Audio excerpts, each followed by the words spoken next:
Hello বন্ধুরা, আরও একবার স্বাগত জানাই আপনাদের টেক বাংলা ইউটিউব চ্যানেলে। বন্ধুরা, এই মুহূর্তে সব থেকে বড় খবর, ভারতের প্রত্যাঘাতের পরে সীমান্তে ব্যাপক গোলাবর্ষণ শুরু করেছে পাকিস্তান সেনাবাহিনী। জম্মু কাশ্মীরের রাজৌরি সেক্টরে পাকিস্তান ব্যাপক সেলিং শুরু করেছে। পাল্টা জবাব ভারতীয় সেনার তরফেও। একেবারে খোলা হাতে পাকিস্তানকে জবাব দিচ্ছে ভারতীয় সেনা। পাকিস্তানকে জবাব দেওয়ার জন্য হেভি অস্ত্র ব্যবহার করেছে ভারতীয় সেনার জওয়ানরা। তবে বন্ধুরা, আজ মঙ্গলবার ভোর রাতে নিয়ন্ত্রণ রেখা পেরিয়ে অধিকৃত কাশ্মীরের জঙ্গি ঘাঁটিতে হামলা চালায় ভারতীয় বায়ুসেনা।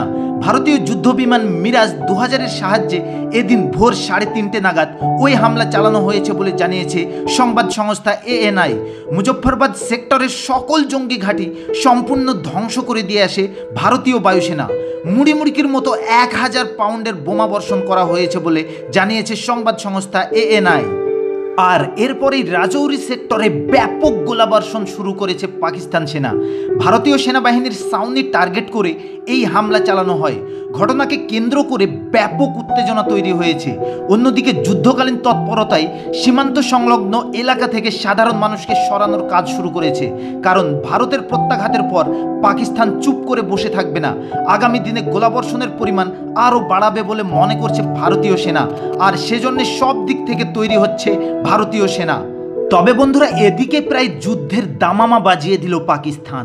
পাকিস্তানের প্রধানমন্ত্রী ইমরান খানের সুরে সুর মিলিয়ে এবার তাদের সেনার মেজর জেনারেল আসিফ গফুর বলেন, এবার তোমাদের পালা, প্রস্তুত থাকো বড় চমকের জন্য। যুদ্ধকালীন তৎপরতায় ইমরান ন্যাশনাল কমান্ড অথরিটি বৈঠক ডেকেছেন। এই অথরিটি পাকিস্তানের পরমাণু অস্ত্রের দায়িত্ব রয়েছেন।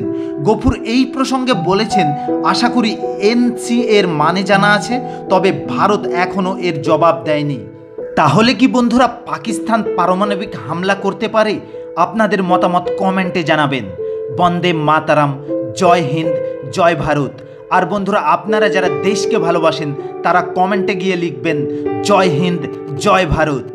তো বন্ধুরা, আজকে এই পর্যন্তই। আর আমাদের ভিডিওটি যদি আপনাদের একটুও ভালো লেগে থাকে তাহলে একটা লাইক দেবেন, শেয়ার করবেন, কমেন্ট করবেন। আর প্রতিদিন নতুন কিছু জানার জন্য অবশ্যই আমাদের চ্যানেলকে সাবস্ক্রাইব করবেন।